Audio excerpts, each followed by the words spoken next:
Hercules, son of Zeus and champion of humankind, gazed in horror as he realized he had just committed the most unspeakable crime imaginable. The goddess Hera, who hated Hercules for being born of her husband's adultery, had stricken him with a temporary curse of madness, and his own family were the casualties. Consumed by grief, Hercules sought out the Oracle of Delphi, who told him the path to atonement lay with his cousin, King Eurystheus of Turin's, a favorite of Hera's. Eurystheus hoped to humiliate Hercules with 10 impossible tasks that pitted him against invincible monsters and unfathomable forces. Instead, the king set the stage for an epic series of adventures that would come to be known as the Labors of Hercules. The first labor was to slay the Nemean lion, who kidnapped women and devoured warriors. Its golden fur was impervious to arrows, but Hercules cornered the lion in its dark cave, stunned it with a club, and strangled it with his bare hands. He found no tool sharp enough to skin the beast, until the goddess Athena suggested using one of its own claws. Hercules returned to Turin's wearing the lion's hide, frightening King Eurystheus so much that he hid in a wine jar. From then on, Hercules was ordered to present his trophies at a safe distance. The second target was the Lernaean Hydra, a giant serpent with many heads. Hercules fought fiercely, but every time he cut one head off, two more grew in its place. The battle was hopeless until his nephew Iolaus thought to cauterize the necks with fire, keeping the heads from regrowing. The dead serpent's remains became the Hydra constellation. Instead of slaying a beast, Hercules next had to catch one alive. The Cyrenaean hind was a female deer so fast it could outrun an arrow. Hercules tracked it for a year, finally trapping it in the northern land of Hyperborea. The animal turned out to be sacred to Artemis, goddess of the hunt, and Hercules swore to return it.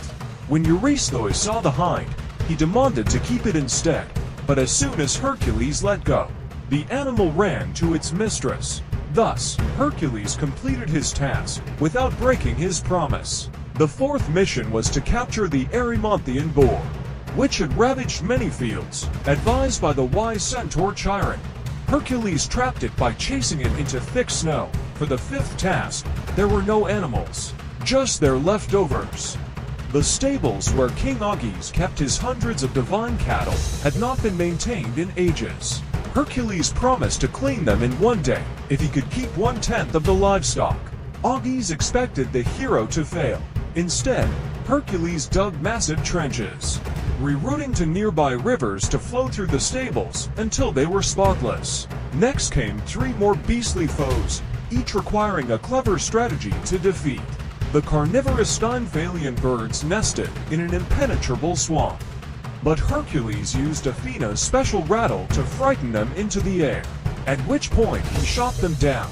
No mortal could stand before the Cretan bull's mad rampage, but a chokehold from behind did the trick, and the mad king Diomedes, who had trained his horses to devour his guests, got a taste of his own medicine when Hercules wrestled him into his own stables. The ensuing feast calmed the beasts enough for Hercules to bind their mouths, but the ninth labor involved someone more dangerous than any beast. Hippolyta, queen of the Amazons, Hercules was to retrieve the belt given to her by her father Ares, the god of war. He sailed to the Amazon land of Themyscira, prepared for battle. But the queen was so impressed with the hero and his exploits that she gave the belt willingly. For his 10th labor, Hercules had to steal a herd of magical red cattle from Gerion, a giant with 3 heads and 3 bodies. On his way, Hercules was so annoyed by the Libyan desert heat that he shot an arrow at the sun. The sun god Helios admired the hero's strength and lent his chariot for the journey to the island of Erythea. There, Hercules fought off Gerion's herdsman and his 2-headed dog. Before killing the giant himself, that should have been the end. But Eurystheus announced that 2 labors hadn't counted the Hydra, because Iolaus had helped Hercules kill it, and the stables, because he'd accepted payment. And so, the hero set about his 11th task, obtaining golden apples from the garden of the Hesperides nymphs. Hercules began by catching the Old Man of the Sea and holding the shape-shifting water god until he revealed the garden's location. Once there, the hero found the Titan Atlas holding up the heavens. Hercules offered to take his place if Atlas would retrieve the apples. Atlas eagerly complied, but Hercules then tricked him into trading places again, escaping with apples in hand. The 12th and final task was to bring back Cerberus, the three-headed hound guarding the underworld, helped by Hermes and Athena. Hercules descended and met Hades himself. The Lord of the Dead allowed Hercules to take the beast if he could do it without weapons, which he achieved by grabbing all three of its heads at once. When he presented the hound to a horrified Eurystheus, the king finally declared the hero's service complete. After 12 years of toil, Hercules had redeemed the tragic deaths of his family and earned a place in the divine pantheon.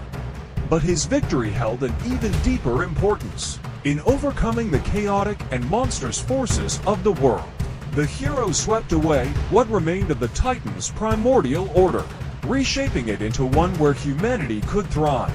Through his labors, Hercules tamed the world's madness by atoning for his own.